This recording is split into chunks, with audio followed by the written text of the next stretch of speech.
প্রতি শুক্রবার বিকেল হলেই পটুয়াখালী লোহালিয়া সেতুর নিচে বদলে যায় পুরো দৃশ্য। এক পাশে সারি সারি পুরাতন মোটরসাইকেল, অন্য পাশে ক্রেতাদের ভিড়। কেউ বিক্রি করতে এসেছেন নিজের প্রিয় বাইক, আবার কেউ দূর দূরান্ত থেকে এসেছেন স্বপ্নের বাইকটি ক্রয় করতে। এ যেন খোলা আকাশের নিচে বসা এক বিশাল পুরাতন বাইকের বাজার। বিক্রেতাদের দাবি, অনলাইনে বিজ্ঞাপন দেওয়া কিংবা শোরুমে বিক্রির চেয়ে এখানে সরাসরি ক্রেতা পাওয়া অনেক সহজ। অন্যদিকে ক্রেতারাও একসঙ্গে অসংখ্য বাইক দেখে নিজের বাজেট অনুযায়ী সিদ্ধান্ত নিতে পারেন।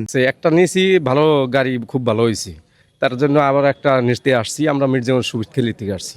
ভালো কাস্টমার আসছে, বাজারে সবাই দেখতে আছে। গাড়ি অলরেডি 2-3টে বেচা কিনে হয়ে গেছে এবং গাড়ি তো অনেক গাড়ি উঠছে এবং প্রতি হাটে এরম প্রতি শুক্রবার এরম এয়ারসাইন বেশি ওঠে এবং আপনার কাস্টমারের আনাগোনাও খুব ভালো।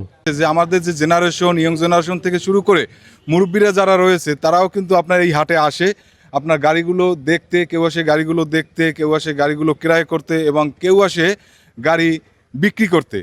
মানুষ আসতে পারে, দেখতে পারে, যার পছন্দ মতন 5টা গাড়ি দেখে একটা নিতে পারে। এটা খুব সুন্দর সুবিধা হয়েছে মানুষের জন্য। মেন মালিকের থেকে নিতে পারে, এদিকে তার সাথে কম বেশি কথাটা আগে থেকে সারিয়ে নিতে পারে। আর ধরেন একটা শোরুমের থেকে নিয়ে সে তো কিনে বিক্রি করে, একটু 2 টাকা হেয়ারও লাভের প্রয়োজন আছে, তাহলে তো আর হেয়ার চলবে না, এটাও দেখতে হবে। কিন্তু কি সেই ক্ষেত্রে আপনি যদি হিসাব করেন তাইলে আমি মনে করি যে মালিকের সাথে মেইন কথাবার্তা বইলে নেওয়াটা, এটা হাটের মাধ্যমে যেহেতু হয়েছে, এই জিনিসটা ভালো। মানে বাংলাদেশের সব জায়গা থেকে লোক আসে, ঠিক আছে, ম্যাক্সিমাম জায়গা থেকে লোক আসে, অনেক বিভাগ থেকে লোক আসে, সিলেট থেকেও আসছে একজন।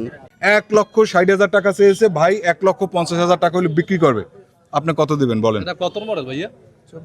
24-এর মডেল। একটি বাইক কেনার আগে যেমন ইঞ্জিন, কাগজপত্র ও অবস্থা ভালোভাবে যাচাই করা জরুরি, তেমনি এই হাটেও ক্রেতারা প্রতিটি বিষয় খুঁটিয়ে দেখেই সিদ্ধান্ত নিচ্ছেন। বাংলাদেশে ব্যবহৃত মোটরসাইকেলের বাজার দিন দিন আরো বড় হচ্ছে। তারই প্রতিচ্ছবি দেখা যায় পটুয়াখালীর এই হাটে, যেখানে প্রতি শুক্রবার লাখ লাখ টাকার মোটরসাইকেল হাত বদল হয় বলে জানান স্থানীয় ব্যবসায়ীরা। পুরাতন হলেও এই বাইকগুলোই অনেকের কাছে নতুন স্বপ্নের শুরু।